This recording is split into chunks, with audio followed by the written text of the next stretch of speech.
ม่จังหวัดเชียงใหม่โครงการนี้เริ่มดำเนินการท่านที่จะร่วมบุญร่วมกุศลร่วมอนุโมทนาได้บุญได้กุศลได้ความดีโดยทั่วหน้ากัน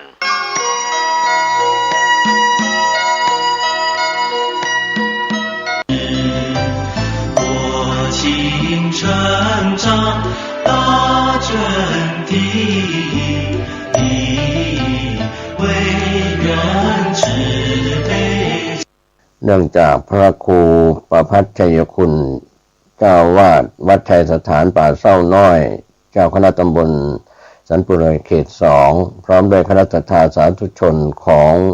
วัดชัยสถานป่าเศร้าน้อยร่วมกับศรัทธาภายนอกร่วมกันบูรณะวิหารของวัดเสร็จสิ้นไปแล้วในช่วงท้ายขณะนี้ทางวัดได้บูรณะศาลาพระมหาโพธิสัตว์เจ้าแม่กวนอิมภายในวัดขอเชิญชวนผู้ใจบุญร่วมสร้างบุญสร้างบารมีติดต่อสอบถามได้ที่พระครูประภัสชัยคุณเจ้าวาดวัดชัยสถานป่าเศร้าน้อยเจ้าคณะตำบลสันปุเรเขต2อำเภอดอยสะเก็ดจังหวัดเชียงใหม่โทรศัพท์0876572276ได้ทุกวันก็เป็นงานบุญงานกุศลบูรณะคณะสงฆ์คณะศรัทธาของวัดชัยสถานป่าเศร้าน้อยได้บูรณะวิหารและถาวรวัตถุภายในวัดจนถึงช่วงท้ายบูรณะศาลาพระมหาโพธิสัตว์เจ้าแม่กวนอิมก็เป็นการเสร็จสิ้นในการบูรณะปฏิสังขรณ์ก็ขอท่านผู้ใจบุญร่วมสร้างร่วมบูรณะได้บุญได้กุศลได้ความดีโดยทั่วหน้ากัน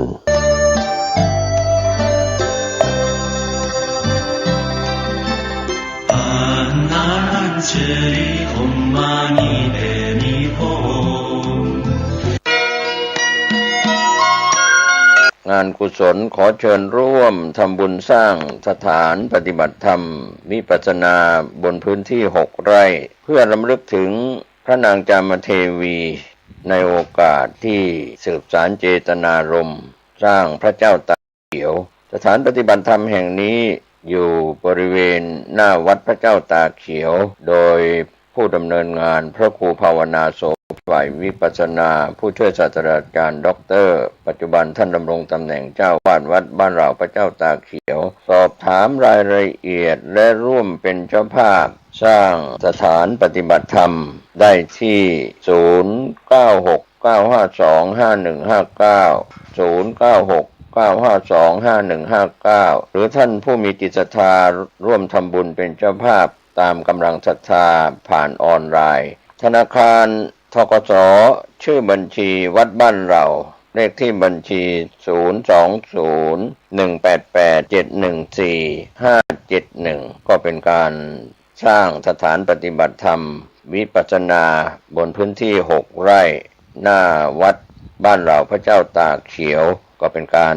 สืบสานเจตนารมณ์พระนางจามเทวีจากยุคอดีตจนถึงปัจจุบันท่านร่วมบุญร่วมสร้างสถานปฏิบัติธรรมวิปัสสนากรรมฐานได้บุญได้กุศลอันยิ่งใหญ่ขอเชิญท่านร่วมตามกำลังศรัทธาโชคดีกับการสืบสานเจตนารมณ์พระนางจามเทวีในคราวครั้งนี้ได้บุญได้กุศลได้ความดีโดยทั่วหน้ากัน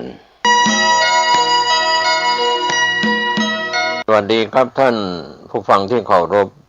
วันนี้ผมเกษตรเพชรสำริดบรรณาธิการข่าวก้าวหน้านิวกับการทำหน้าที่รายงานข่าวที่เกี่ยวข้องกับพุทธมณฑลจังหวัดเชียงใหม่ปัจจุบันพุทธมณฑลจังหวัดเชียงใหม่ตั้งอยู่บนที่ดินราชพัสดุ190 ไร่ณบ้านโทกเสือตำบลดอยหล่ออำเภอดอยหล่อจังหวัดเชียงใหม่ก่อตั้งขึ้นตามดำริของพระเดชพระคุณพระเทพมังคลาจารย์เจ้าคณะจังหวัดเชียงใหม่วัดท่าตอนพระรามหลวงพร้อมคณะสงฆ์จังหวัดเชียงใหม่ทุกอำเภอทุกตำบลทุกหมู่บ้านพร้อมด้วยส่วนราชการและหน่วยงานต่างๆพร้อมเพรียงรวมไปถึงพี่น้องชาวพุทธโดยทั่วไปการก่อตั้งถือว่าเป็นศูนย์กลางการจัดกิจกรรมทางศาสนาแหล่งเรียนรู้และ ปฏิบัติธรรมของภาคเหนือตอนบนโดยมีการประชุมขับเคลื่อนโครงการในช่วงเดือนกันยายนพุทธศักราช 2566 ที่ผ่านมาประวัติความเป็นมาและความสำคัญที่ตั้งของพุทธมณฑลจังหวัดเชียงใหม่พื้นที่บ้านโทกเสือหมู่ที่ 18 ตำบลดอยหล่ออำเภอดอยหล่อจังหวัดเชียงใหม่วัตถุประสงค์ข้อแรกเป็นศูนย์กลางการจัดกิจกรรมทางพระพุทธศาสนาในจังหวัดเชียงใหม่และกลุ่มภาคเหนือตอนบน 2. เป็นแหล่งเรียนรู้และสถานที่ปฏิบัติธรรมสำหรับพุทธศาสนิกชนการดำเนินงานคณะสงฆ์จังหวัดเชียงใหม่ร่วมกับฝ่ายบ้านเมืองประกอบด้วยสสและผู้นำท้องถิ่นอำเภอดอยหล่อได้ประชุมเพื่อจัดตั้งและวางแผนการก่อสร้างโดยมีพระเดชพระคุณพระเทพมังคลาจารย์เจ้าคณะจังหวัดเชียงใหม่เป็นประธานในการดำเนินการพร้อมคณะสงฆ์จังหวัดเชียงใหม่ทุกอำเภอนอกจากนั้นก็มีส่วนที่รำลึกนึกถึงพุทธมณฑลจังหวัดเชียงใหม่ถือว่าเป็นประเภทที่พักสงฆ์ตั้งอยู่ตำบลดอยหล่ออำเภอดอยหล่อจังหวัดเชียงใหม่ก็เป็นไปในจุดสตาร์ทเริ่มต้นจากกันยายน 2566 จนถึงปัจจุบันก็มีความเรียกว่าคืบหน้าก้าวหน้าไปมากทีเดียวเพราะฉะนั้นท่านที่จะมีส่วนร่วมโดยเฉพาะคณะสงฆ์จังหวัดเชียงใหม่ทั้ง 25 อำเภอหน่วยงานราชการฝ่ายบ้านเมืองมีผู้ว่าราชการจังหวัดเชียงใหม่และทุกอำเภอในพื้นที่ของจังหวัดเชียงใหม่องค์กรปกครองส่วนจังหวัดเชียงใหม่องค์กรปกครองส่วนท้องถิ่นระดับเทศบาลเมืองเทศบาลตำบลองค์การบริหารส่วนตำบลก็จะได้ร่วมด้วยช่วยกันสร้างพุทธมณฑลจังหวัดเชียงใหม่จนบรรลุตามวัตถุประสงค์สำเร็จจะสำเร็จโดยไม่ช้าถ้าได้รับความร่วมมือจากทุกท่านทุกฝ่ายทั้งพุทธจักรฝ่ายวัดวาอารามคณะสงฆ์จังหวัดเชียงใหม่พลังแห่งความสามัคคีพร้อมกับพลังแห่งอาณาจักรคือจังหวัดเชียงใหม่และฝ่ายบ้านเมืองร่วมด้วยช่วยกันก็จะเป็นความสำเร็จอันยิ่งใหญ่ท่านที่จะมีส่วนร่วมโดยเฉพาะคณะสงฆ์จังหวัดเชียงใหม่คณะสงฆ์ระดับอำเภอ 25 อำเภอและฝ่ายบ้านเมืองของจังหวัดเชียงใหม่และจังหวัดใกล้เคียงท่านสามารถสอบถามและร่วมบริจาคได้ที่ 0818829199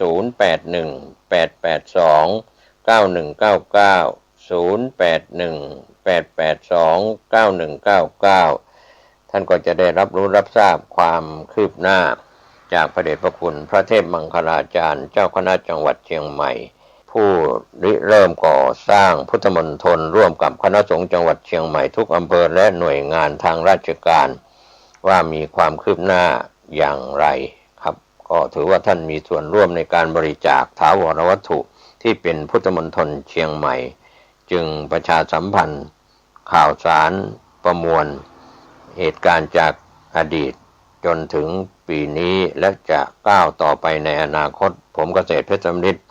บรรณาธิการข่าวก้าวหน้านิวรายงานข่าวสารเพื่อการประชาสัมพันธ์ขอเชิญร่วมงานบุญมุทิตาจิตอายุวัฒนมงคลพระครูวินัยธรนันทวัฒน์อิสระยาโนผู้ช่วยเจ้าวาดวัดดอนตันอำเภอแม่ริมจังหวัดเชียงใหม่ฉลองสมโภชครบรอบวัดดอนตัน288 ปีรับเป็นเจ้าภาพโรงทานเจ้าภาพจตุปัจจัยทายธรรมถวายสังฆทานรวมไปถึงถวายโรงศพติดต่อสอบถามได้ณวัดดอนตันตำบลเมืองแก้วอำเภอแม่ริมจังหวัดเชียงใหม่วันเสาร์ที่ 9 พฤษภาคม 2569 ได้บุญได้กุศลได้ความดีโดยทั่วหน้ากันผมเกษตรเพชรสมิทธิ์ในส่วนของวิทยากรนั้นแต่ก็มาแบ่งปันกันแล้วก็นำเล่าเรื่องของพระวินัยพระสูตรพระอภิธรรมใกล้กรุงเวสาลีแคว้นวัดชีครั้นออกพรรษาแล้วก็เสด็จไปโปรดเวนยสัตว์ยังคามนิคมต่างๆตามเส้นทางสู่กรุงกุสินาราตราบจนเสด็จดับขันธปรินิพพานดังนั้นเราจะเห็นได้ว่าระหว่างพรรษาที่22ถึง25ก็ดี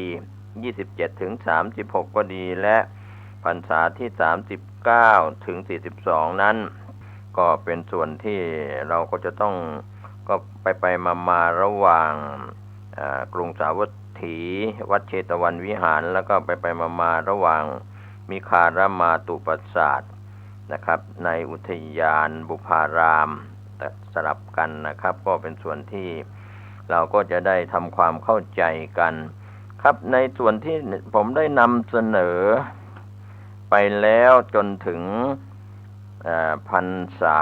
ที่5จบลงไปแล้วก็จะเข้าสู่พรรษาที่6นะครับท่านผู้ฟังก็มีเรื่องราวที่น่าสนใจที่จะได้นำบอกเล่านะครับเป็นการจำพรรษาณมกุฬบรรพต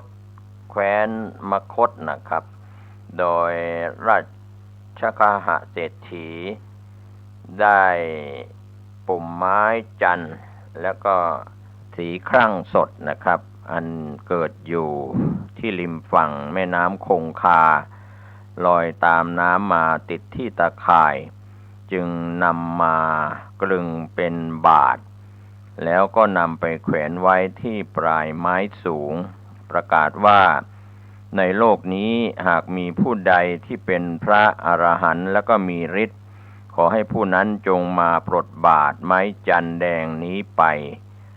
เราจะเลื่อมใสศรัทธาต่อผู้นั้นปุรณกัสสปะเข้าไปหาราชคหเศรษฐีแล้วก็กล่าวว่าท่านเศรษฐีอาตมานี่แหละเป็นพระอรหันต์และก็มีฤทธิ์ขอท่านจงให้บาตรแก่อาตมาเถิดท่านเศรษฐีก็ตอบว่าถ้าพระคุณเจ้าเป็นพระอรหันต์และก็มีฤทธิ์ก็จงขึ้นไปปลดบาตรที่ข้าพเจ้าให้แล้วนำไปเถิดต่อมามัคคลิโคสารอาชิตะเกตกัมพลปกุฏทะกัจจายนะสัญชัยเวรัตถบุตรแล้วก็นิครนนาถบุตรก็ได้เข้าไปหาเศรษฐีโดยทำนองเดียวกันสิ้นเวลาถึง6 วันก็ยังไม่มีผู้ใดได้บาตรนั้นไปชาวกรุงราชคฤห์ต่างก็เข้าใจว่าคงจะไม่มีพระอรหันต์เป็นแน่ครั้นถึงวันที่7ท่านพระมหาโมคคัลลานะแล้วก็ท่านพระปิณโดรภารทวาชะก็เข้าไปบิณฑบาตในกรุงราชคฤห์ได้ยินถ้อยคำของชาวเมืองโจทย์กันเช่นนั้นแล้วท่านพระมหาโมคคัลลานะอัคคสาวกเบื้องซ้ายจึงกล่าวกับพระปิณโดรภารทวาชะว่าคำพูดเหล่านั้นเยาะเย้ยย่ำยีพระพุทธศาสนาก็ท่านมีฤทธิ์มากมีอานุภาพมากท่านจงในส่วนที่จะเหาะขึ้นไปเพื่อเอาบาตรถือบาตรนั้นลงมาเถิดพระปิณโทรภารทวาชะเกิดในตระกูลพราหมณ์มหาศาลนะครับเป็นพราหมณ์ที่อยู่ในกรุงราชคฤห์เมื่อเจริญวัยแล้วก็ศึกษาไตรเพศเที่ยวสอนมนต์กับบรรดามานพ500 คนวันหนึ่งก็ได้ฟังธรรมจากองค์สมเด็จพระสัมมาสัมพุทธเจ้าเกิดศรัทธาบวชแล้วก็บำเพ็ญวิปัสสนาได้บรรลุพระอรหัตผลเมื่อท่านพระมหาโมคคัลลานะเถระกล่าวดังนั้นพระปิณโดรทวาชะก็แสดงปาฏิหาริย์ขึ้นไปปลดบาตรถือเอาบาตรนั้นเวียนไปรอบกรุงรัชคฤห์3 รอบราชคหเศรษฐีเห็นพระเถระแสดงแล้วจึงนิมนต์มายังเรือนให้นั่งบนอาสนะที่ตกแต่งไว้หมอบกราบรับบาตรมาบรรจุภัตตาหารที่มีรสโอชาจนเต็มบาตรแล้วก็น้อมถวายแด่พระเถระพระเถระรับบาตรแล้วกลับสู่พระวิหารชาวกรุงราชคฤห์ที่ยังไม่ได้เห็นเหตุการณ์นั้นต่างก็พากันมาชุมนุมขอร้องให้พระเถระแสดงปาฏิหาริย์อีกพระพุทธองค์ประทับอยู่ในวิหารสดับเสียงมหาชน ที่ติดตามพระเถระอื้ออึงเกลียวกราวกันอยู่จึงตรัสถามพระอานนท์ทราบความแล้วจึงเรียกประชุมสงฆ์ทรงตำหนิพระเถระว่าสิ่งนั้นไม่ใช่กิจของสมณะฉะไหนเธอจึงได้แสดงอิทธิปาฏิหาริย์แก่พวกคฤหัสถ์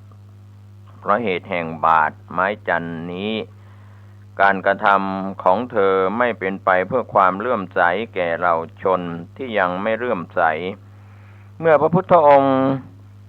ได้บัญญัติสิกขาบทห้ามมิให้ภิกษุแสดงปาฏิหาริย์แสดงฤทธิ์ซึ่งเป็นอุตริมนุสธรรมคือเป็นธรรมอันยอดยิ่งของมนุษย์แก่คฤหัสถ์แล้วรูปใดแสดงต้องอาบัติทุกกฎแล้วก็รับสั่งให้ทำลายบาทไม้จันนั้นเสียบทให้ละเอียดใช้เป็นยาหยอดตาแก่ภิกษุทั้งหลายในสมัยต่อมานะครับท่านผู้ฟังภิกษุได้ใช้บาตรต่างๆที่ทำด้วยทองคำเงินทองแดงและแก้วมณีเหล่านี้เป็นต้นนะครับชาวบ้านเพ่งโทษติเตียนโพลธนาว่าเหมือนคฤหัสถ์บริโภคกามพระผู้มีพระภาคเจ้าจึงบัญญัติอนุญาตบาตร2ชนิดก็คือบาตรเหล็กและก็บาตรดินอนุญาตเชิงรองบาตรด้วยนะครับนั้นก็ในปัจจุบันก็มีบาตรสเตนเลสเข้ามาเสริมก็น่าจะอนุโลมในประเภทบาตรเหล็กนะครับส่วนบาตรดินนั้นก็อาจจะแตกง่ายพวกเดรัจฉีได้ทราบความเรื่องนี้จากพระพุทธองค์ทรงบัญญัติสิกขาบทแล้วนะครับท่านผู้ฟังบัญญัติว่ามิให้ภิกษุแสดงปาฏิหาริย์ก็คิดได้เปรียบว่าบัดนี้พวกเราได้โอกาสแล้วก็จะได้เที่ยวบอกกันโดยทั่วไปว่าสาวกทั้งหลายของพระสมณโคดมไม่กล่าวร่วงสิกขาบทที่ทรงบัญญัตินะครับไม่กล่าวร่วงสิกขาบทที่ทรงบัญญัติแม้พระภิกษุดังกล่าวนั้นเพราะเหตุแห่งชีวิตแม้ว่าพระสมณโคดมก็จะรักษาสิกขาบทที่ทรงบัญญัตินั้นเหมือนกันบัดนี้ก็เป็นโอกาสของพวกเราแล้วพระเจ้าพิมพิสารสดับคำนั้นแล้วเสด็จไปกราบทูลให้พระศาสดาทรงทราบแล้วก็ทูลถามว่าบัดนี้พวกเดรัจฉีพากันกล่าวว่าพวกเราจะทำปาฏิหาริย์ต่อมหาชนพระองค์จะทรงทำเช่นไรพระพุทธเจ้าก็ตรัสว่าเมื่อเดรัจฉีเหล่านั้นกระทำอาตมาภาพก็จะกระทำมหาบพิตรพระเจ้าพิมพิสารทูลอีกว่าก็พระองค์ทรงบัญญัติสิกขาบทห้ามแล้วมิใช่หรือพระพุทธองค์ตรัสตอบว่าสิกขาบทนั้นบัญญัติไว้เพื่อห้ามสาวกมิได้บัญญัติเพื่อห้ามตถาคตทั้งนี้เพราะยมกปาฏิหาริย์เป็นการแสดงของพระพุทธเจ้าทุกๆพระองค์พระราชาทูลถามพระศาสดาว่าพระองค์จะกระทำที่ไหนพระเจ้าข้าพระพุทธองค์ตรัสว่ามหาบพิตรอาตมาภาพจะกระทำที่กรุงสาวัตถีเพราะเหตุว่าที่นั้นเป็นสถานที่ทำมหาปาฏิหาริย์ของพระพุทธเจ้าทุกๆพระองค์อีกประการหนึ่งเพื่อประโยชน์ก็จะได้เกิดกับมหาชนที่ประชุมกันพวกเดรัจฉีได้ฟังถ้อยคำดังนั้นก็มาปรึกษากันว่าพระสมณโคดมทรงบัญญัติสิกขาบทเพื่อเราสาวกเท่านั้นไม่ทรงบัญญัติไว้เพื่อพระองค์จึงเตรียมทำปาฏิหาริย์แข่งขันกับพระพุทธองค์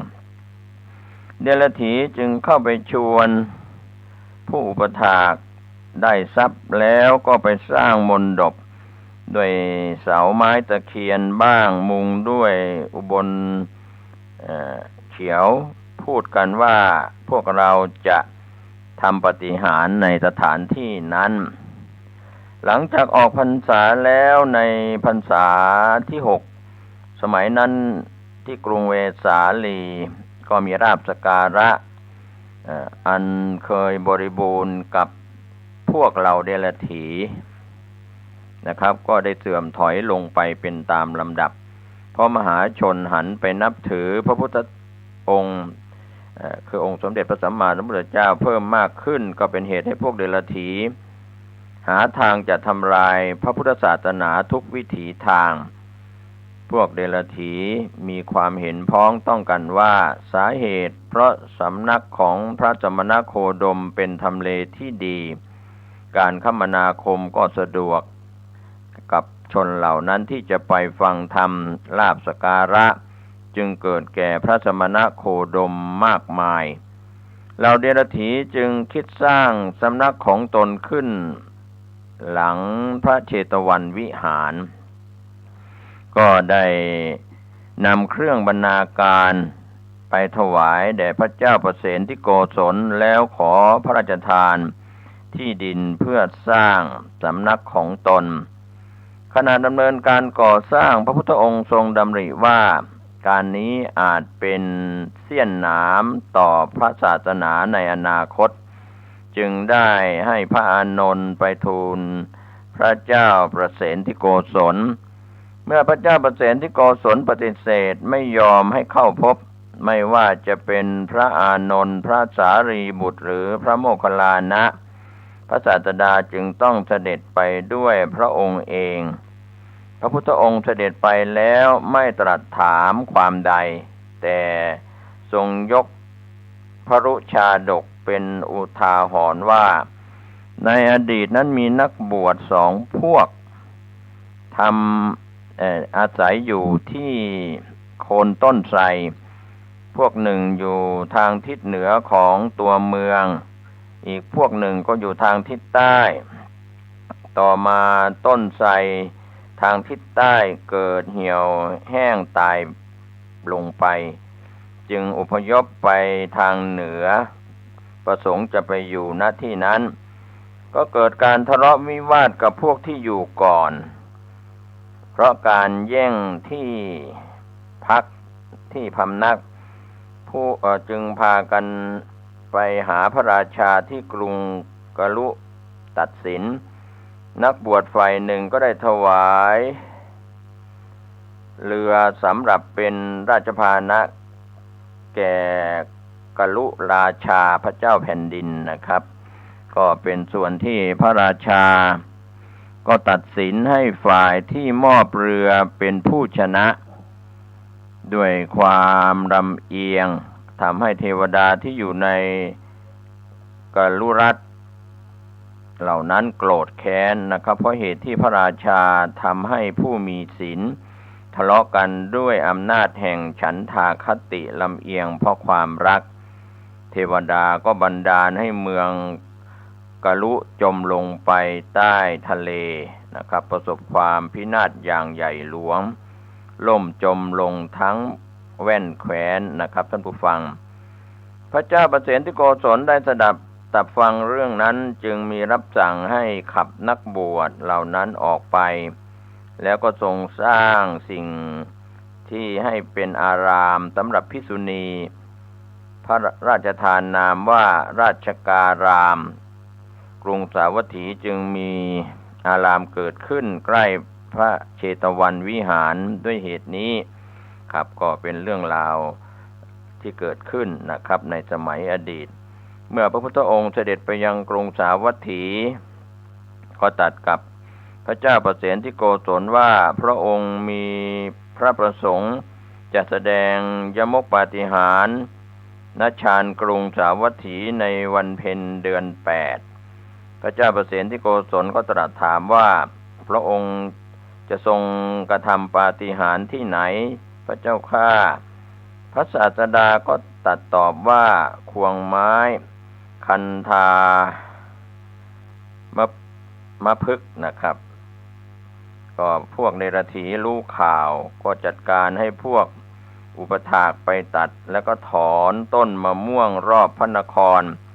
ทิ้งจนหมดไม่ให้มีเหลือนะครับโดยที่สุดแม้ต้นที่งอกในวันนั้น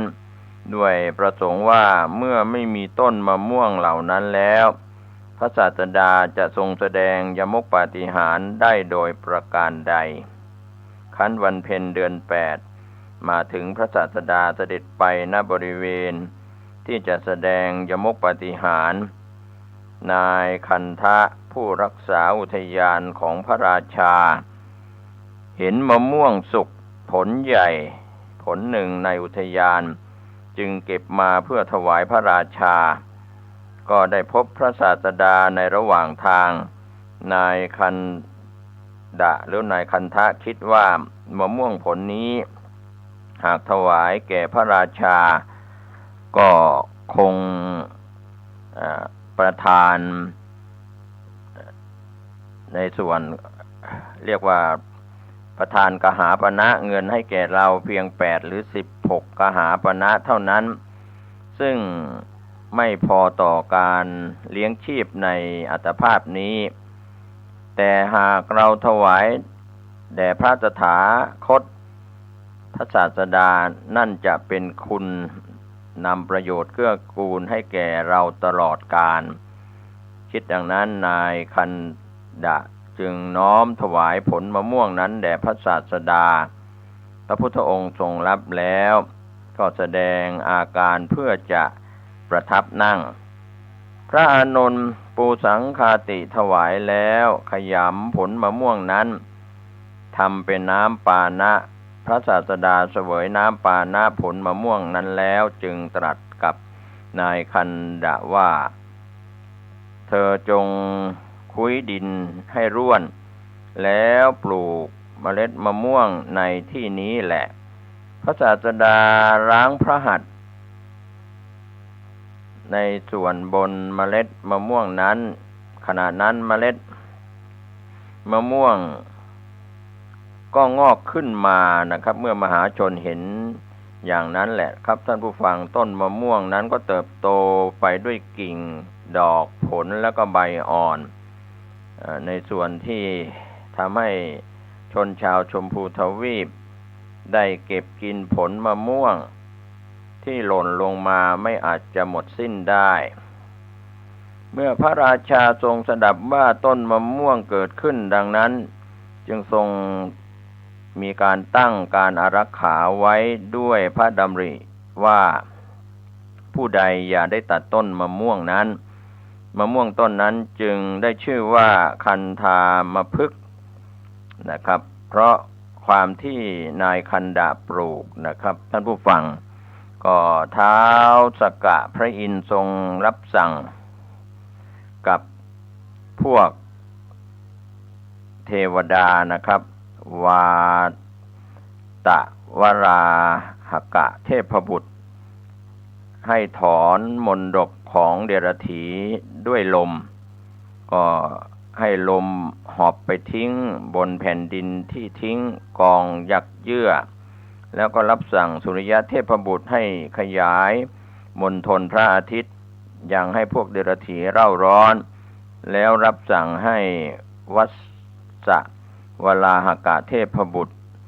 ให้หยาดน้ำเม็ดใหญ่ๆตกลงมาพวกเดรัจฉีก็ได้เห็นเช่นนั้นแล้วครับเรียกว่าเดือดร้อนเหมือนกับแม่โคต่างก็แตกตื่นหลบหนีกันเป็นพลวันนะครับเมื่อเดรัจฉีหนีไปแล้วอย่างนั้นชาวนาผู้เป็นอุปถากของบูรณกัสสปะเดินสวนทางมาประสงค์จะไปดูปาฏิหาริย์พวกเดรัจฉีนะครับท่านผู้ฟังก็เป็นส่วนที่บูรณกัสสปะก็ขอเชือกและขอหม้อน้ำที่ชาวนาถือมาไปยังฝั่งน้ำเอาเชือกผูกหม้อเข้าที่คอของตนกระโดดลงไปในห้วงน้ำทำกาละแล้วไปบังเกิดในอเวจีมหานรกในเวลาบ่ายพระผู้มีพระภาคเจ้าเสด็จออกจากพระคันธกุฎีก็ทรงดำริว่าบัดนี้เป็นเวลาที่มีการกระทำปาฏิหาริย์ได้ประทับยืนอยู่ที่หน้านะครับที่หน้ามุขคันแล้วบรรดาพวกสาวกสาวิกาแม้สามเณรีอายุเพียง7 ขวบ ที่บรรลุอภิญญาก็รับอาสาทำปาฏิหาริย์แทนพระศาสดาก็ตรัสว่าเราทราบอานุภาพของ